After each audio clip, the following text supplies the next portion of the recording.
Okay, here we are. We're here. Oh, Daisy. Hello. Hello to you. Look at that attractive pug. She's so cute. She is cute. She's joining us against her will today. Yes. A little bit against her will. Always. So, welcome to But I Won't Do That. Yeah. Another episode of But I Won't Do That. We got a good one today. This is gonna be a really good one. It's we're recording this on June 1st. Happy Gay Pride. Yeah, I'm still gonna wear I'm gonna wear the shirt today. You wouldn't be able to find this in Target today, though. No. Target's Pride merchandise this year consists of bland beige sweatwear with a tiny rainbow tassel. Why bother doing it? Yeah, well, they don't want to make waves, I guess. God forbid they stand for something. Same thing I was, just telling Becky before we started recording that I was scrolling through Instagram and how basically every year on this day, if you scroll through Instagram, if you are anybody that even cares a little about this stuff, your feed is full of Pride posts, Pride celebrations and things, and none today. None. Must be a coincidence. I guess the country canceled Pride.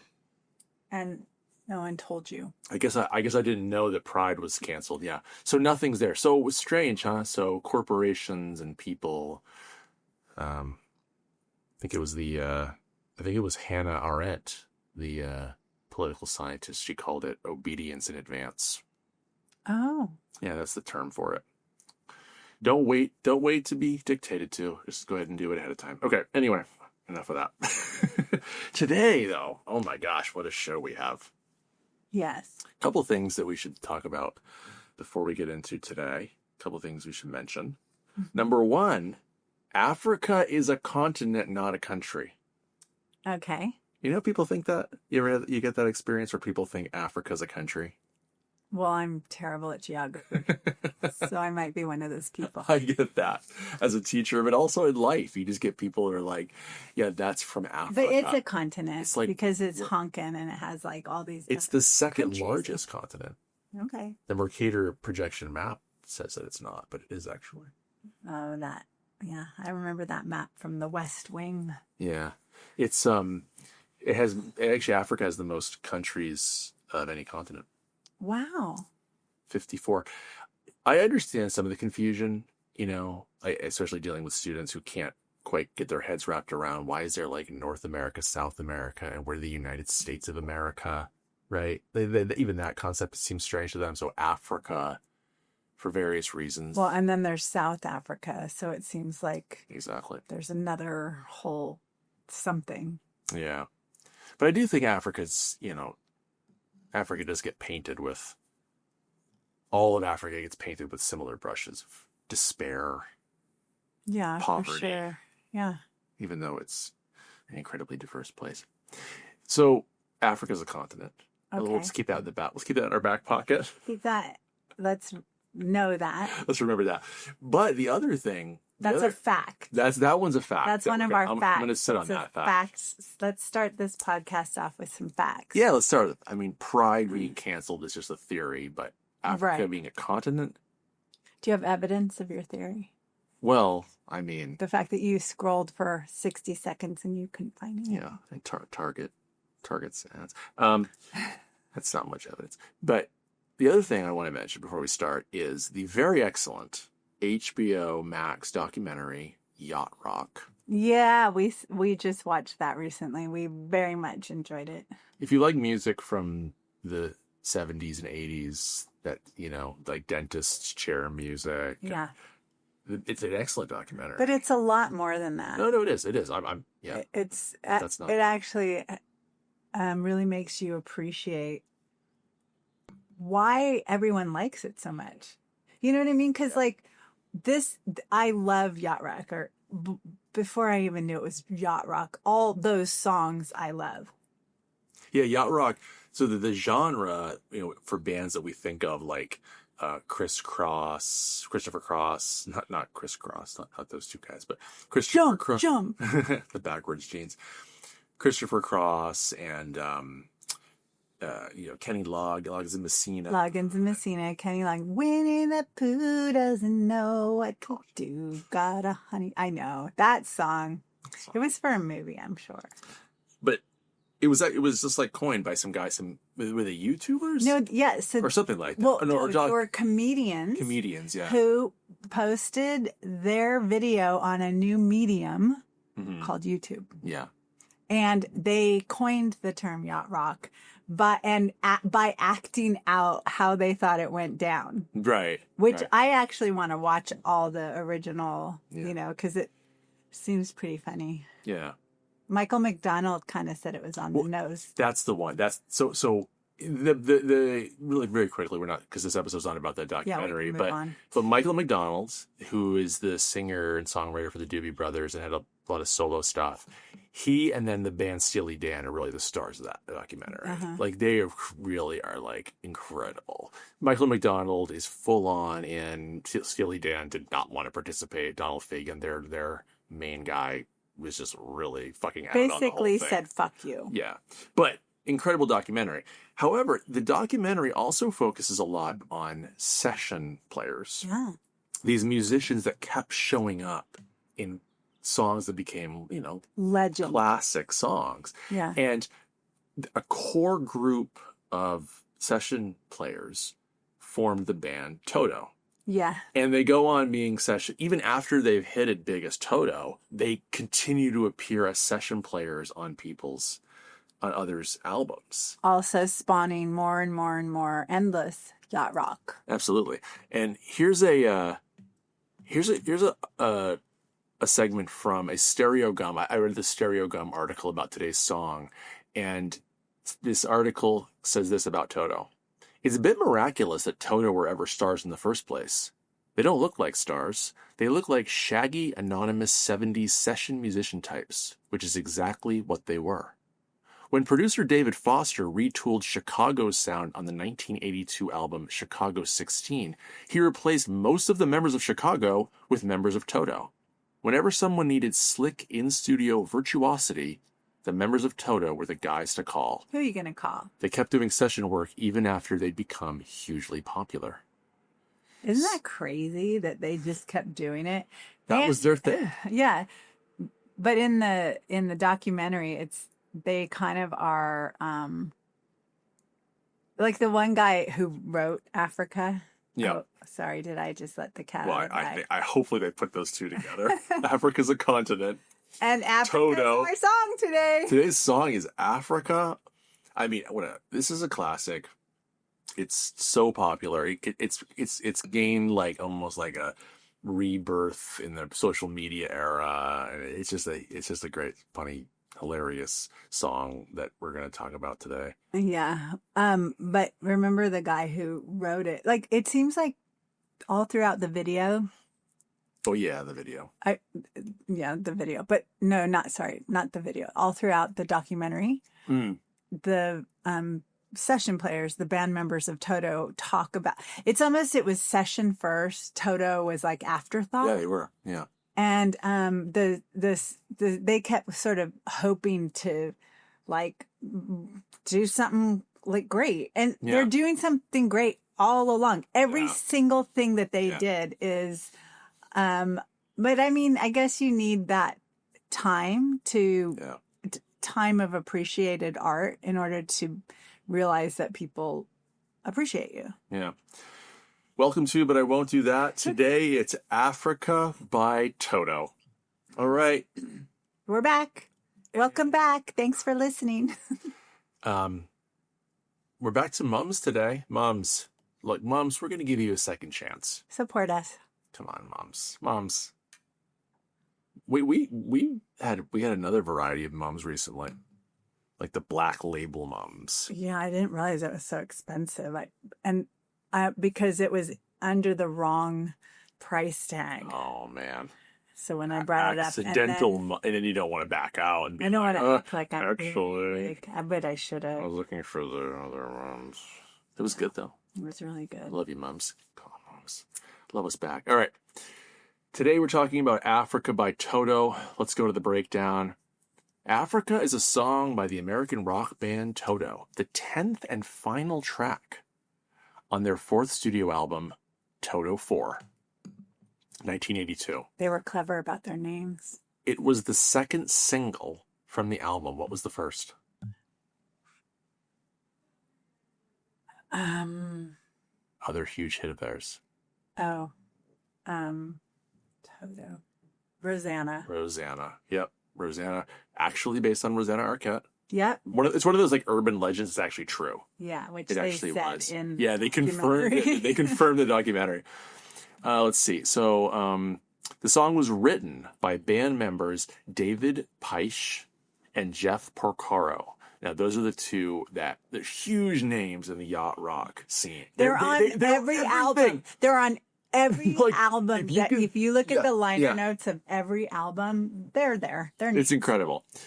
Critics along with Michael McDonald. Sorry. Yes, Michael, exactly. Those three you see all the time. His voice is in is his voice in this song? No, he's not on this song. song. Okay. No. Critics praise its composition and gentle production. The song continues to receive critical acclaim and is ranked number 452 on Rolling Stone's 500 Greatest Songs of All Time. It's pretty low ranking. Seems pretty low, actually. 452 is almost like an insult. Sorry. You're 452nd. Listen, I mean, I want to look at that list. Okay, sorry, I can't get my cheek comfortable. I did something to pull something. Sorry. Dan just rolled his I can't eye. get my cheek comfortable. Famous moments in podcasting. No, you did something. You did a cartwheel. Act like you're not sure what happened. Well, I'm not sure you did a cartwheel if that at parents' pulled the backyard. muscle. I also did a handstand, so I'm not sure if the cartwheel or the handstand did the damage. But oh my God, you guys! You did gymnastics. Sit down. It's torture. All right, so we're doing today's episode a little hobbled. We got a injured butt cheek. Okay. Let me give a little bit of background. Okay. And then we're gonna look at the lyrics. At least I can do a cartwheel. Exactly. The initial idea and lyrics for the song came from David Peisch. Peisch was playing around with a new keyboard, the CS80. We needed to know that. Is that like a Casio? Probably. Because they made all the keyboards. What do I know? And found the brassy sound that became the opening riff. He completed the melody and lyrics for the chorus in about 10 minutes, much to Peisch's surprise. I sang the chorus out as you hear it. It was like God channeling it. I thought, calm down. I'm talented, but I'm not that talented. Something just happened here. From God's... How does it go? From God's mouth to my ears, or my ears to God's lips? How does that saying go? It's like from your lips to God's ears. This is from God's lips to Peisch's ears, apparently. Not though. I mean, calm down. Which line? In 2015, Peisch explained that the song is about a man's love of a continent, Africa, rather than just a personal romance. He based the lyrics on a late-night documentary with depictions of African plight and suffering. The viewing experience made a lasting impact on Peisch. Quote, "It both moved and appalled me, and the pictures just wouldn't leave my head. I tried to imagine how I'd feel about it if I were there, and what I'd do." Had he been there? No, he'd never been there. None of them had ever been there. Oh my God. No. Well, it's nice to write an ode to something from a video, I guess. Maybe. But this also applies to... This idea brings me to another song that I've been wanting to do, and you're like, babe, just wait till the holiday season. Released around the same time, right? Yeah. The Do They Know It's Christmas? Yeah. You know, and we're going to get into this. Some questionable views of Africa in the song. Yeah. And the video only goes into that. Okay. Let's... Okay, before we get to the lyrics, really quickly here, some additional lyrics relate to a person flying in to meet a lonely missionary, as Peisch described in 2018. As a child, he attended a Catholic school. Several of his teachers had done missionary work in Africa. Their missionary work became the inspiration for the line, "I bless the rains down in Africa." Peisch, who at the time had never set foot in Africa, based the song's landscape depictions on an article in National Geographic. Wow. He really had a lot to draw from. Yeah. This reminds me of Go ahead. when, my friend Craig, his mom was bedridden and she had severe rheumatoid arthritis. And so we would always go to see her and like hang out with her and sit with her and stuff. And this one time we went to see her during El Nino. And it was a super crazy rainy season. But like, you could live your normal life. I mean, shit was happening, whatever. There's a lot of rain. Yeah. I mean, people in LA do get a little freaked out by rain, though. I know, but okay, my point is she's in bed. All she has for a gauge of the rain is the news. So we that day went over, we grabbed coffees and went over to visit her. And she's from Finland. She was Finnish. And she's all, I can't believe you would come to see me. And we're like, what are you talking about? It's so raining out there. And she had her little like, yeah, that's some old world arthritis hands. She was sent to Sweden. During the war? Yeah. Well, the Soviets took over Finland. Sweden? Oh, Sweden. For a minute, and then America. Yeah. Like somehow that was her trajectory. Yeah. So yeah, she had like that old school, old country. Yeah, and so, I mean, all that to say is like, all his references were from something else. Yeah. They weren't like when we were out there in El Nino. Like to her, the streets were flooded.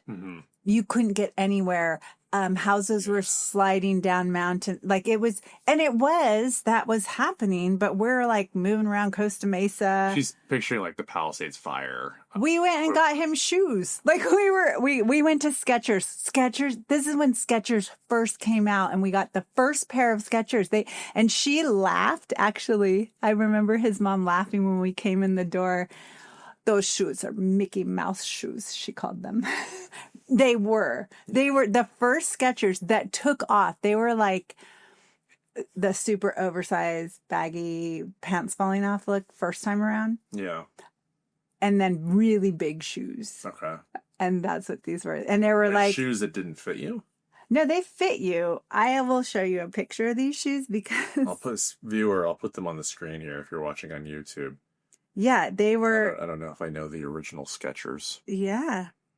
Africa begins with a super recognizable, right? Do, do, do, do, do, do, do. Yes. Like such a cool beginning, right? Instantly like gets you. And then like a sort of a gentle, it's like a slow roll in. And I think one of the appeals of Africa is the buildup. Yeah. Did you hear that? The build up to the chorus is such a. But it's so funny that they called it brassy. Because brassy makes me think of like I understand that. A brass band. Does that have that sound to you? No, it doesn't. Okay. It builds up to the quintessential chorus. It's going to take a lot to drag me away from you. There's nothing that 100 men or more could ever do. I bless the rains down in Africa. Going to take some time to do the things we never had. It's time to do the things we never had. Yeah. Going to take some time to do the things we never had. No, I know, but that's like grammatically, ill-conceived lyrics. I don't care for those. But going to take a lot to drag me away from you. Who's the you in that sentence? Is it a woman or is it the continent of Africa? So gonna take a lot to take me away from you. Yeah, I think it's Africa. Africa has so much to offer that it takes a lot to drag me away from you. Yeah. To drag me away from Africa. But also to the things we never I can hear them. It's so good. It's a great song. I love it. I hear the drums echoing tonight. but she hears only whispers. Well, she hears only whispers. But she hears only whispers of some quiet conversation. She's coming in 12:30 flight. She's coming in 12:30 flight. I think there's like a thing here between his love of the continent of Africa and a woman. I think there's a conflict here. Mm-hmm. Right? I hear the drums echoing tonight. She only hears the whispers of some quiet conversation. Maybe like the woman doesn't share the same love of Africa that he does. Oh, no. So he's torn. He might have to leave Africa because this woman? I stopped an old man along the way, hoping to find some old forgotten words or ancient melodies. He turned to me as if to say, hurry, boy. It's waiting there for you. Waiting there for you. Come on. Let's before we get to the music video, back to a little bit about it.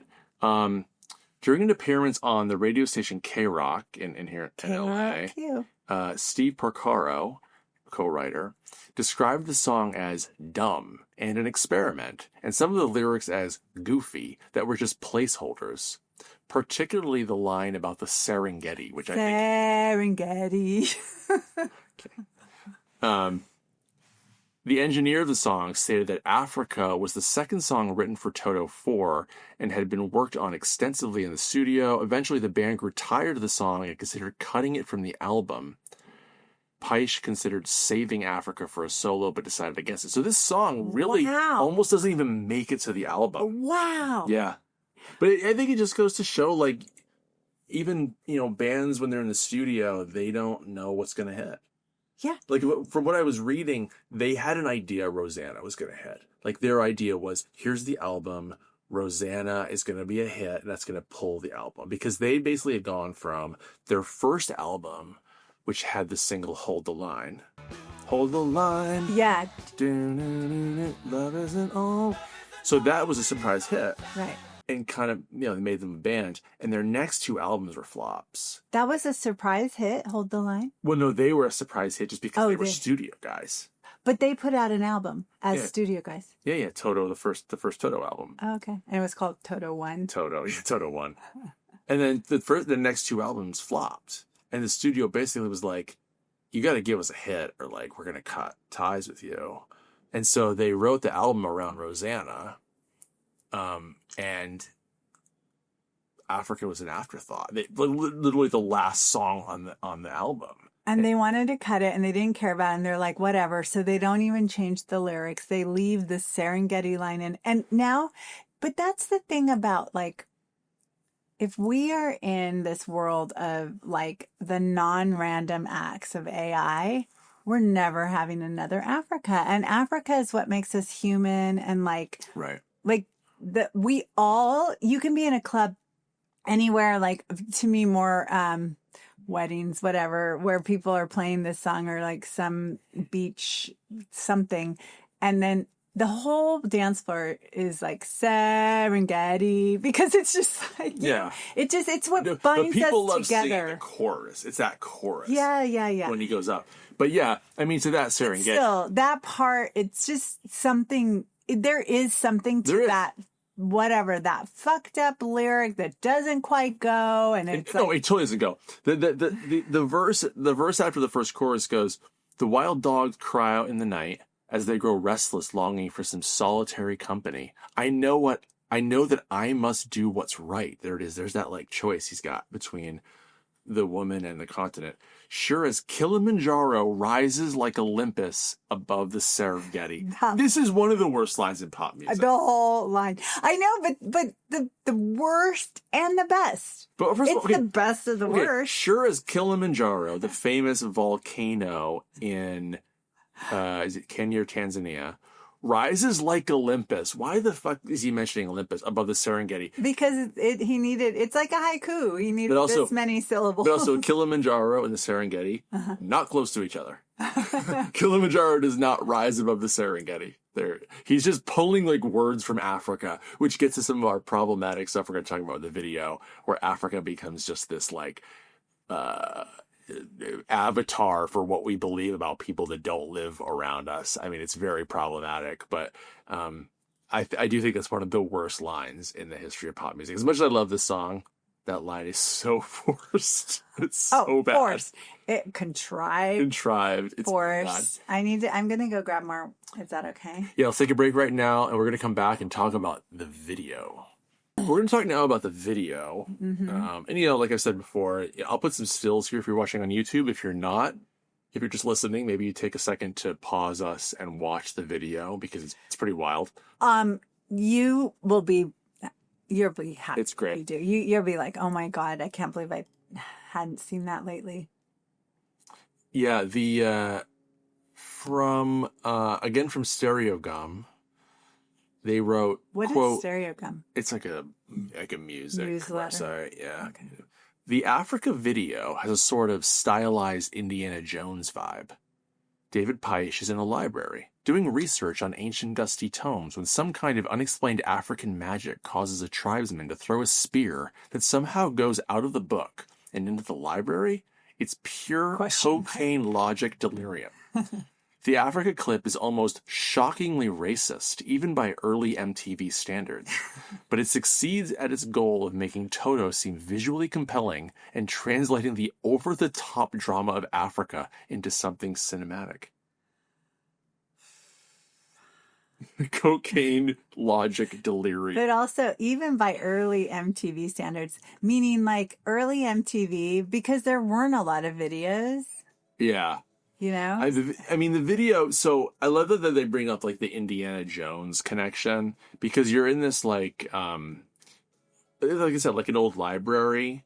And I think it's David Peisch. He's wearing like the Indiana Jones, like, what's he wearing? He's wearing like a safari jacket. Like the black librarian. Oh, brother. She's like sexy. There's a spinning globe.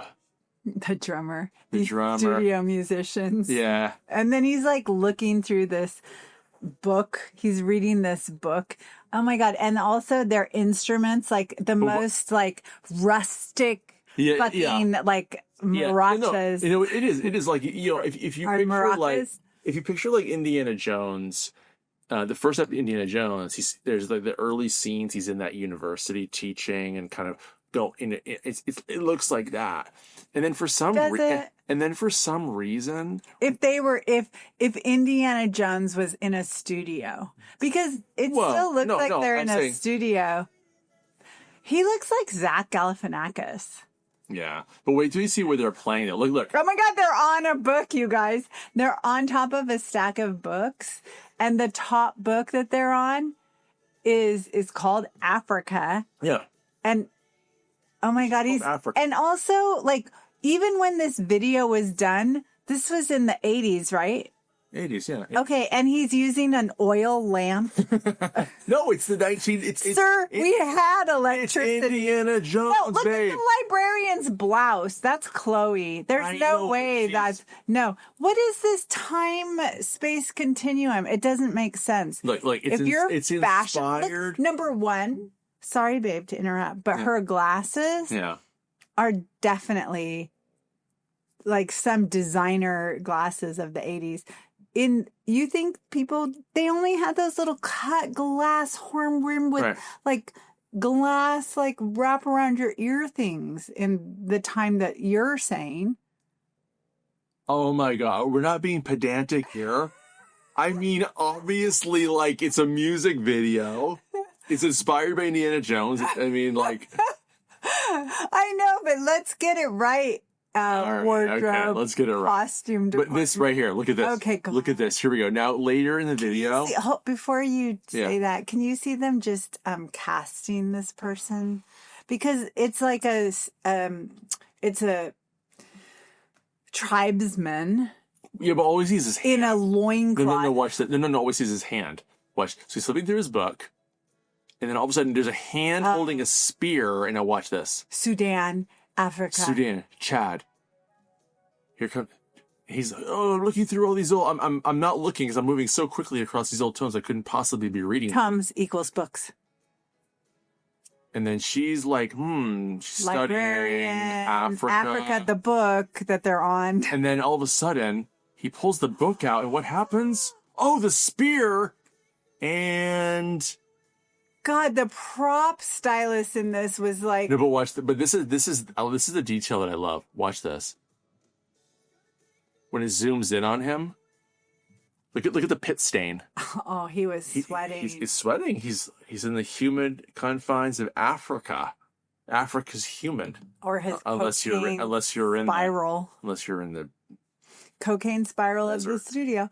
But hey, okay. What about the fact that this is the worst stack of books falling you've ever seen in your life? Like, as far as... At least believable.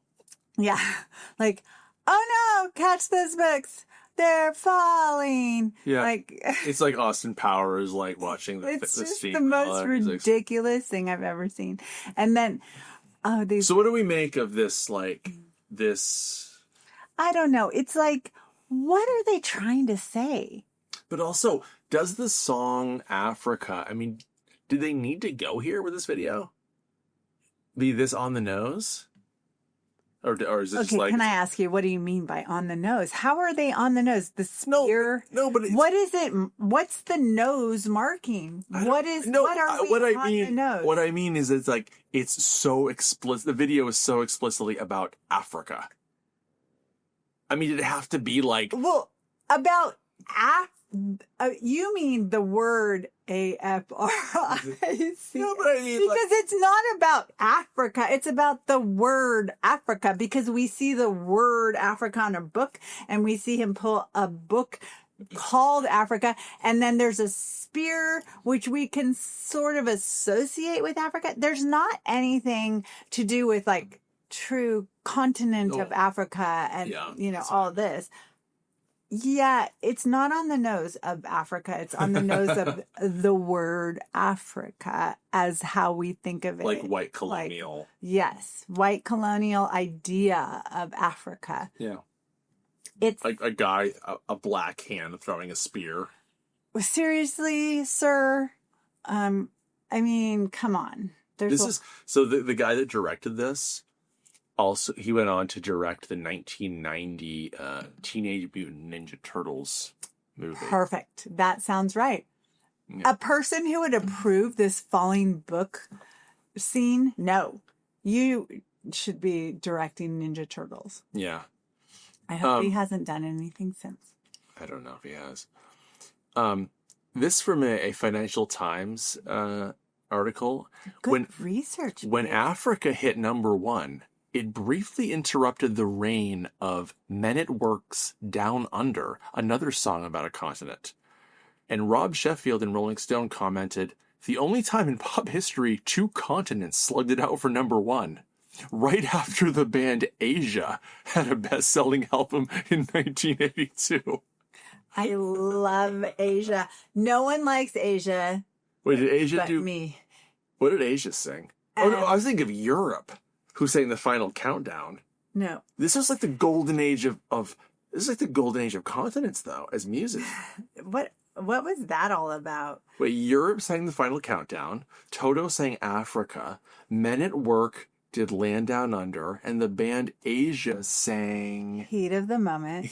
It was the heat of the moment, telling me what your heart meant. Incredible. And then Only Time Will Tell. Soul Survivor? What about, Soul Survivor. The band America, they were earlier, though. America, like Horse with No Name. Oh, yeah. That's like much earlier, though. Yes. Okay, so all we need is we got America, which could cover North and South, maybe. Europe, Asia, Google Africa. We need... named after continents. All we need is a band or a song called Antarctica to hit. There are 40 bands. No. We need an Antarctica to hit, and we've done like all 7 continents. Well, I don't know. I'm counting America as being both, so I'm being a little bit loose. Wait, so what would that have to be like an Icelandic or no? Listen. He's looking at me like, and did you hear the huff? No, there was nothing. No, obviously not. That's wrong. What would it have to be? I don't know. No, but you're saying... Antarctica. And no one, the thing is, no one lives there in the same way that these people had never fucking been to Africa. So it would be someone who would just be like some song about like, I don't know, the cold of Antarctica. That guy who, I don't know, or some. That guy who pulled his sled, like to this point and back. Yeah. That guy. Oh God, that podcast is so good. Crossed Antarctica, and he was in a flow state. And he like tracked it on Instagram and shit. We know it's real. Yep. Instagram's all about, mush the dogs. Just don't make sure they're not gay dogs. At least until the next presidential election. Yeah. All right. So we've talked about we've actually talked about this here before. This was released in late '82, so it charted in '83. Oh, and we talked about 83 already though, with Total Eclipse of the Heart. Oh right. So what's your guess on Africa in 1983? Oh, on the top 100. Top 100 for the year. 37. 37? What, is that low? No, it's pretty accurate. I'm surprised. I would have guessed much higher. What were you? Well, no, I would have guessed much higher. No, I already knew because we looked at it before, but oh, I forgot. So back to 83, Every Breath You Take, Billie Jean, Flashdance, Down Under, Beat It, Total Eclipse of the Heart topped the charts, and I think it was already at 24. At number 24, Africa, Toto. On either side, She Blinded Me with Science by Thomas Dolby and Little Red Corvette by Prince. Number 25. This is 83. This is 1983. Yeah. I mean, I'm surprised. Electric Avenue, babe. Mm-hmm. Yeah. We went for a bike ride today on Electric Avenue in Venice. I mean, Africa at 24 seems, I would have guessed higher. I think that sounds right. You think so? Mm-hmm. Okay. I mean, Back on the Chain Gang, The Pretenders. No, 1983. 83. Let's look at all these songs. I know There's Something Going On is above these songs, which that was a one. But let's look above Africa. Song. Electric Avenue. Twilight Zone by Golden Earring. Oh God, Twilight Zone. I don't even know what Jeopardy is. Is that the one like Our Love's in Jeopardy or something? Yes. Jeopardy. Twilight Zone, Let's Dance, Hungry Like the Wolf. Never gonna let you go. Never gonna burn. Never gonna and desert. No, that's Rick Astley. What is this? Never Gonna Let You Go, Sergio Mendes. I don't know. What is this song? Hold on. Never Gonna Let You Go is a popular song from 1982 written by the husband and wife songwriting team of Cynthia Weil and Barry Mann. It was first recorded by Dionne Warwick and then singer Steve Woods. The best known rendition, however, is sung by Joe Pizzolo and Lisa Miller on the 1983 self-titled album by Brazilian bandleader Sergio Mendes. What the? No idea. I don't know what that song is. Should we play it? Yeah, play it. Okay. Do you know this song? I was as wrong as I could be. This is a one of those love songs on the coast. Yeah. I'm gonna speed it along. For as long as I'm living, Oh. You know this song. Yeah. You've heard this song. Let it go. No. Okay. I cannot believe that song was number 16. This one that we've never heard of. That song is fucking terrible.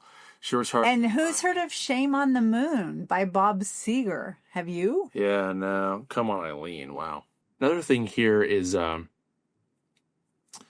this song kind of had among the many comebacks it's had from the Financial Times article. Fan power spilled back into the recording industry, leading to the latest cover by Weezer. Weezer has a good cover of the song. I didn't even know but that. It's a straight cover.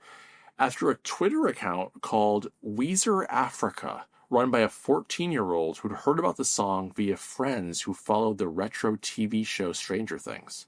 Spent months bombarding the band with requests for the song. At the end of May, this is like 2018 or 19, Weezer relented, and their version duly went into the top 10 of Billboard's Hot Rock Songs charts. Wow. Yeah. Weezer is another like version of studio musicians though, right? Weezer? No, I know they're not studio musicians, but they are that talented. Yeah. Do you think? I think so. I think so. Like they. Well, his songwriting abilities, and they're, I think you're right though. Their precision. What does he think about this song? What does who think? You said his songwriting abilities from Weezer. Oh yeah. What is his name? What's the Weezer? What's his song? I don't know. Weezer. He's the guy. He dropped out of Harvard, I think. What is his name? Rivers Cuomo. Oh, Rivers. Yeah, Rivers. Not that I know Rivers. Rivers Cuomo. Yeah, because he's the genius behind that band, and they. But I think their Africa cover ended up on an album that was all covers. It's like the one with like almost like a turquoise background and the band on it. But yeah. Anyway. Anything else you want to say about Toto or Africa?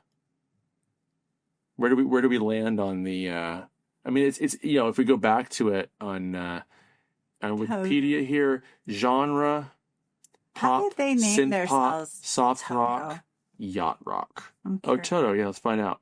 I'm just curious. Like Toto is such a nickname. Let's see, Toto. Oh, yeah, right here. In the early 80s, band members told the press the band was named after the Toto the dog from Wizard of Oz. After the completion of the first album, the band and the record were still unnamed. But David Hungate, after viewing the name on the demo tape, explained to the group that the Latin words in toto translated to all-encompassing. Because the band members played on so many records and so many musical genres, they adopted the name Toto as their own. That is perfect. That actually is. Wow, what a nice thing to end on, love. I brought it around. I do have some things I add to this podcast. Oh, you had everything, babe. No, I feel like I'm Robin. Oh, you're Batman. Gosh. It's gonna take a lot to drag me away from you. Aww. All right. Thank you. Thanks for listening, everybody. Bye. See ya.